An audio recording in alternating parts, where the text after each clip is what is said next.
Sì, allora professor Alfonso D'Ambrosio, dirigente dell'Istituto Comprensivo di Vo, Lozzo e Cinto. Ecco, qui arriverà Mattarella il 14 di settembre, ecco, ci può spiegare dove e come avviene questa visita?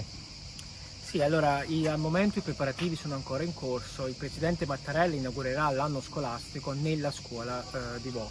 Qui vedete l'esterno, insomma, abbiamo quasi 2300-2400 metri quadri. Qui all'inizio c'è la nostra aula a cielo aperto, stiamo ancora predisponendo i banchi, ma già i centri estivi la stanno utilizzando.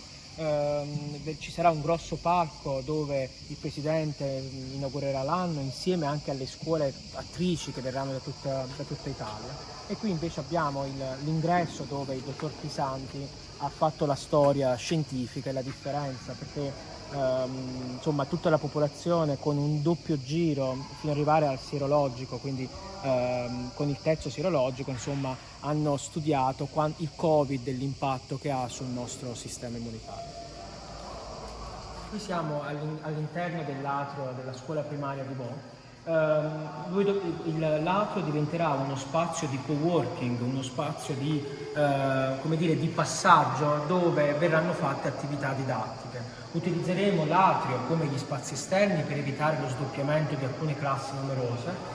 Qui vedete alla mia sinistra un ambiente di 28 banchi, immaginate riempito di microscopi, stampanti 3D, robotica educativa e grossi monitor da 65 pollici carrellabili.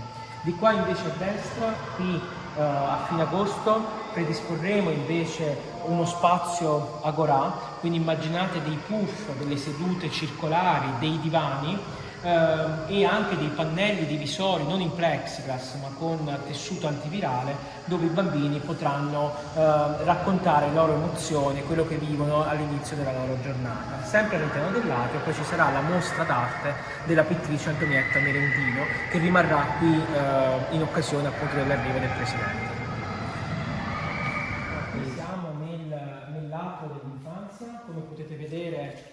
I divisori non sono quelli di plexiglass brutti che abbiamo visto anche sui social, ma questo diventa un vero e proprio arredo. In realtà noi utilizziamo i divisori per fare prima di tutto didattica, quindi sia per lavorare in sicurezza, ma anche per suddividere i gruppi di alunni in sottogruppi. Quindi qui ad esempio c'è chi farà verbalizzazione o comunque letto-scrittura vicino alla libreria, chi farà robotica e coding qui al centro, e invece in accoglienza i bambini che possono raccontare, leggere favole e giocare con materiale di risulta. Qui siamo all'interno della classe prima media. Vediamo 18 sedute. Come potete vedere questi banchi ci danno la possibilità di cambiare il layout in pochissimo tempo, quindi in poco tempo io posso allontanare gli alunni e tenendoli a 1 metro statico. Questa configurazione cosiddetta a fiore ci permette esattamente di mantenere la distanza bocca a bocca qui a 1,20 metri. Anche qui dove ad esempio ci spostiamo, dove non è rispettata chiaramente la distanza di 1 metro, questo è solo un esempio per far capire che in realtà è possibile in pochissimo tempo garantire il distanziamento ma mantenere un approccio di tipo cooperativo, quindi non più la classica lezione frontale. Sono anche rispettati i camminamenti, perché vedete gli alunni alzandosi e mettendo la mascherina si possono facilmente spostare all'interno della classe.